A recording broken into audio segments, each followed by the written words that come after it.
Hello, my name is Alexander Jung, and I am happy to deliver this talk on the occasion of becoming a tenured associate professor for machine learning at Aalto University.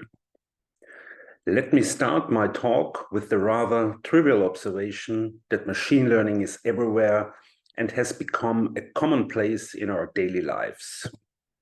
Indeed, maybe some of you, like me, have found their current job based on a machine learning algorithm that decided to show a certain job ad to you. Even your current partner might have been, to some extent, decided by a machine learning algorithm that choose to suggest the user profile of your current partner on a dating site. You might also regularly follow the suggestions for videos or music in online streaming platforms. One might wonder if we are already controlled by a global machine learning system. Well, you tell me when you think about a typical scene in a public space with very few humans, if any, who are not constantly hooked on the machine learning powered apps running on their smartphones. Most of my research and teaching revolves around the central questions of when and how can machine learning be successful? To answer such questions, we need a more formal notion of machine learning and its applications. It might not be too surprising for many of you that the key component of all machine learning is data. Yet, it is not trivial to come up with a precise mathematical definition. In the most general sense, data is a collection or set of data points of a similar type. For example, data points could be human beings, such as me, Alex Jung. This data point carries information in its properties, such as the age, nationality, or the university degree.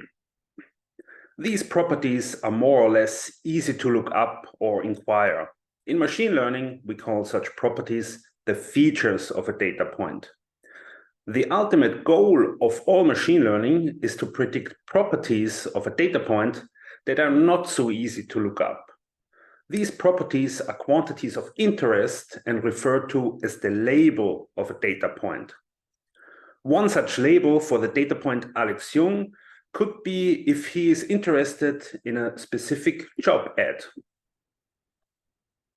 Machine learning methods try to find a hypothesis map that allows to predict the label of a data point solely from its features. Another machine learning problem arises for self-driving cars, where a hypothesis is used to predict the optimal steering direction based on the features that characterize the current situation during the car ride. These features could be determined or computed from sensor devices and the snapshots taken by an onboard camera. Loosely speaking, all machine learning is based on a curve fitting, very much like plain linear regression, which some of you might have already encountered at high school. A machine learning method tries to find a hypothesis out of a typically very large set or space of different hypothesis maps, which we call a model, that best predicts the labels of any data point based on its features. To evaluate and choose between different hypothesis maps, we need a quantitative measure for the prediction errors. This measure is typically referred to as a loss function in machine learning. It seems a mouthful to claim that also modern deep learning techniques are just variations of this linear regression curve fitting technique. However, deep learning methods use the very same optimization techniques as linear regression. They just differ in the representation of hypothesis maps and the choice of loss functions.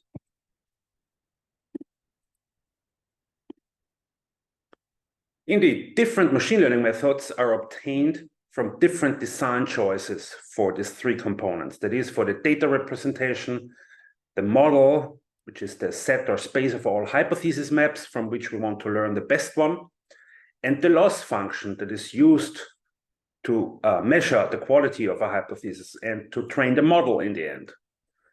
Much of my research and teaching has gone into analyzing the three-dimensional design space of machine learning methods and reveal useful relations between seemingly very different machine learning methods. This three-component picture of machine learning not only allows for a systematic study of the vast landscape of machine learning methods, but it can also help to meet specific criteria regarding statistical accuracy, computational complexity, and ethical aspects of the overall machine learning system or application. For example, we might prefer machine learning methods that require a minimum amount of computation and training data. Indeed, the amount of computation, for example, via cloud computing, used to train a machine learning model translates directly into carbon emissions. Clearly, we want to keep these emissions at the absolute minimum, which in turn suggests to use combinations of machine learning models, loss, and data representation that result in a minimum amount of computation. Besides computation, we also want to minimize the amount of required training data. First of all, training data often requires storage, and storage also requires cloud computing, and in turn involves carbon emissions. However, also the acquisition of training data might involve harmful working conditions of human annotators or moderators who are exposed to highly disturbing content. So far, most of machine learning research has gone into making machine learning algorithms that optimize the trade-offs between computational complexity, training data requirements, and statistical accuracy. However, besides these more technology-related design criteria, we should also consider the human user of machine learning. I am deeply convinced that the main focus of machine learning research should shift from computational complexity and statistical accuracy to the key requirements for trustworthy AI.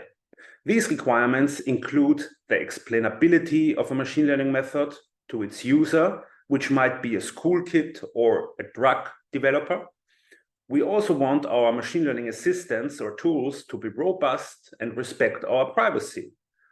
Clearly, there will be trade-offs between these different design criteria, as maximum privacy protection means basically no data sharing at all, which in turn prohibits any learning progress to happen.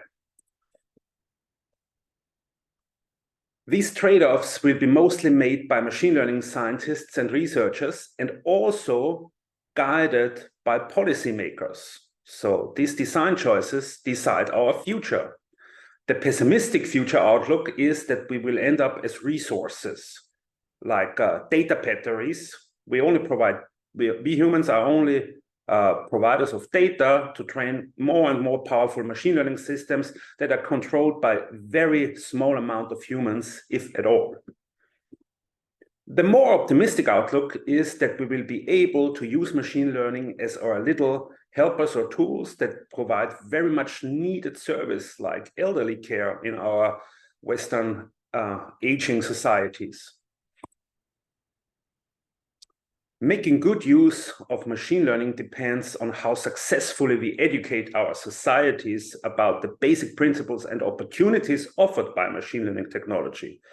And I want to thank Aalto University for allowing me to contribute to this mission by teaching some of the most significant courses on machine learning right away from my start as a junior assistant professor in 2015. These teaching efforts also resulted in the very first machine learning textbook from Finland, which has been published by Springer last year. Thank you for your attention.